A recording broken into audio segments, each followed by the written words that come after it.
Good afternoon, everybody. Now, many of you who follow this topic will know that I'm actually not a shadow for the European Parliament. It's probably one of the first markets-related dossiers that I've chosen not to follow very closely. So my remarks today are not going to be as a shadow, and they're not going to be in as much detail as I would normally go into as a shadow on dossiers.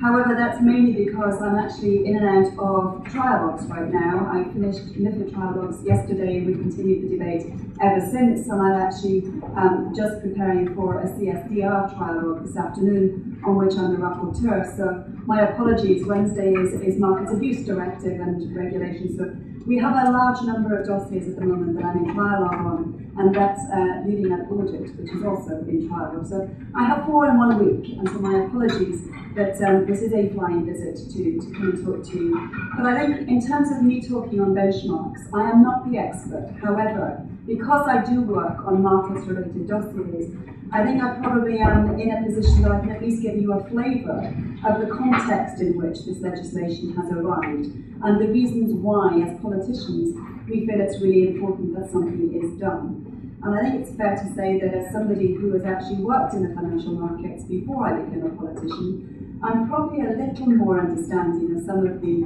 reasons why things happen in certain markets and why things have emerged the way that they have over time. And certainly nobody would design things like LIBOR from a clean sheet of paper if they did it now. And so I think there are real contextual issues here that politicians maybe don't understand because they haven't had to understand where it's come from and don't feel obliged to go back and find out why either, because they only want to look to the future as to what it needs to be.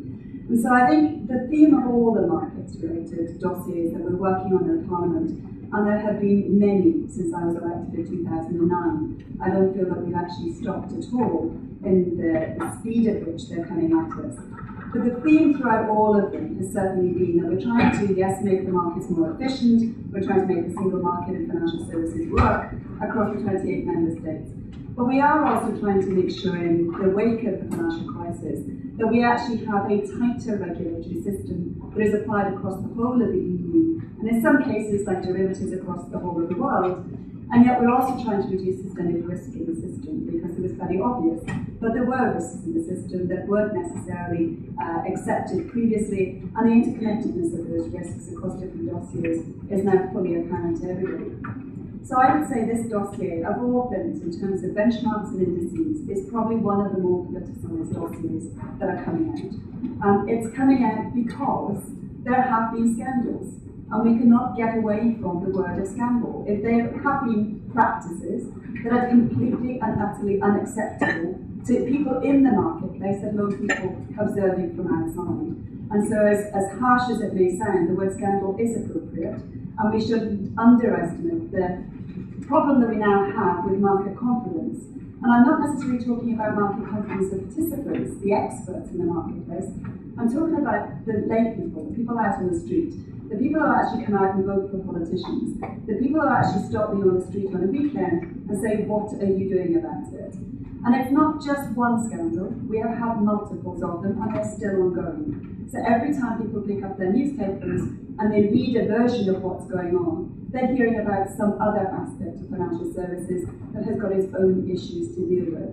And of course the newspapers that people read tend not to be the Financial Times, they tend not to be the sectorial journals, they tend to be those that sensationalise the headlines and then they only get part of the story. And so that is the outlook that a politician is looking at this from. The prism that we get is that of our constituents. And so it's not lessening. I have to say, when I open up my newspaper and see the latest issues about the foreign exchange market, it actually makes my blood run cold, particularly given the fact I've been fighting very hard to have FX excluded from almost every markets dossier I've worked on since 2009. It doesn't make me look terribly smart either when I actually start to read some of the issues in the press and realise that these aren't minor issues, they are potentially major and transformative. When they go to the very top of institutions, you know that the system is not working. And so I think we have to be very clear that benchmarks and any form of legislation on it is actually needed in order to restore the investor confidence. We need to make sure that in the commodity space, where MEPs here are getting thousands of emails from constituents on the commodity space, where they feel that we haven't regulated the commodity space enough in the past, whether they're misguided or whether they're right, we actually have to do something. And I don't think there's a politician anywhere here in Brussels that would actually be immune to the level of pressure that we are receiving by the thousands of emails every time we go anywhere near MiFID discussions on commodities. So when it comes to commodities benchmarks, I think you would probably expect they are going to be the most political and the most politicised in terms of trying to get this right, because the pressure from some of those groups outside, particularly NGOs, stirring it up are going to be very immense. But actually, we are having ongoing issues with the oil markets, we've got issues, with the FX, we've got issues, with some of the others that I don't necessarily know about, I'm sure there are issues too. And so we have to make sure that we cut across this and actually try and go to the heart of the question of this panel, which was how do we restore confidence in financial benchmarks? They are critical, and they play a critical role in most of the secondary and tertiary markets and products that come off those original benchmarks. And so whether it's a benchmark or an index, we need to be very, very careful that we actually consider the differences between them. Not all benchmarks are the same, not all benchmarks serve the same purpose. Not all benchmarks serve the same type of market participant in their usage, and certainly the types of products that are used often are very different. And so we do need to have that ability to actually look across the different uses and actually decide whether it's appropriate to have one set of rules for all of them, or whether we need to tailor it much more specifically. I have to say I was very pleased when I read the proposals that came from the Commission, that they weren't as bad as some of the leaks I had. So there was some hope that things were actually moving in a slightly more tailored direction, and actually understanding that this is a lot more complicated than it might at first seem. But actually that doesn't restore confidence. Just producing a dossier from the Commission and us working on it here in the Parliament doesn't restore confidence. And so I think it's certainly an obligation on anybody operating a benchmark or operating an index that they start to become a lot more transparent. I think transparency and openness is going to be key to restoring market confidence. And yes, we can try and legislate for that, but I can tell you in MiFID right now, we're struggling with transparency. We're struggling with all sorts of vested interests in trying to get it into primary legislation. So I would suggest that actually culturally, anybody providing benchmarks and indices needs to actually look at their own systems and decide whether they, without legislation, can become a lot more transparent to their customers and a lot more transparent to market participants as a whole. And certainly, if anybody wants to know from a competent authority or from the press to actually write some stories that inform and enlighten people, that you actually look to provide the information in as transparent a way as you possibly can. There are issues about that. I understand there are competitive issues. There are certain things that are subject to confidentiality of clients and confidentiality of your own business models. But ultimately, you do hold your own destiny in your own hands. I think you can actually do an awful lot yourselves to restore market confidence, and I wouldn't be waiting for the legislation to do that where you know you could do something better. We can argue about the detail. We can argue about what should or shouldn't be included in the scope. But ultimately, if you actually fall under the public spotlight, I would suggest you do what we call in the UK as politicians the Daily Mail test. Would you stand up to scrutiny of the press? Would you stand up to those headlines and be able to justify what you're doing at the moment as a business? Because if you can't, then don't expect as politicians to write into legislation things that actually justify it and actually allow it to continue. I think we do need to be a lot more aware of the issues out there with the wider public, particularly when the press tell them their mortgage has been affected by the actual libel scandals that are taking place.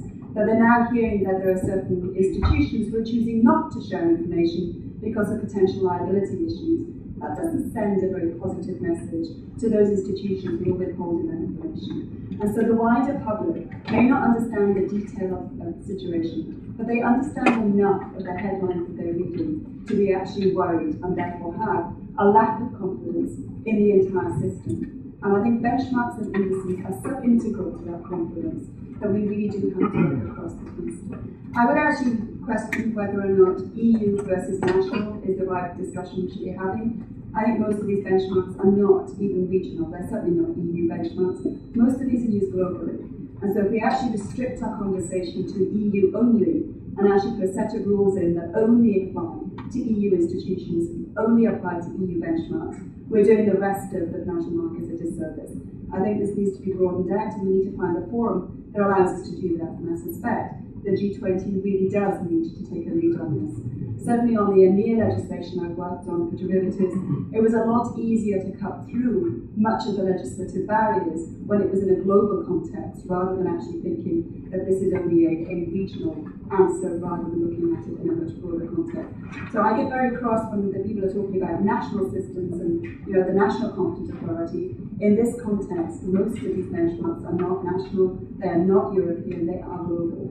And so we need to bear that in mind when we're actually putting in our legislation. So I'm going to stop there, because that is as high level a talk as I've probably ever given. Those of you who've ever heard me speak, I would normally go into the very detail of this.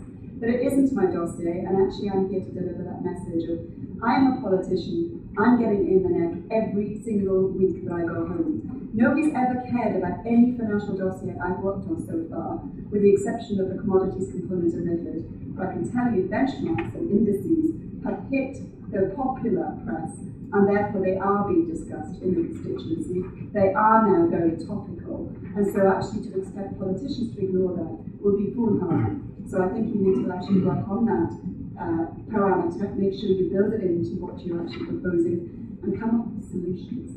Because ultimately there are solutions out there, and any of you who are working in the industry know what those better solutions might be. And so I would urge you to come forwards and actually help politicians and the Commission to craft this into something that works better for the market, works better for consumers ultimately, and actually makes your industry a proud one rather than one that has to apologise.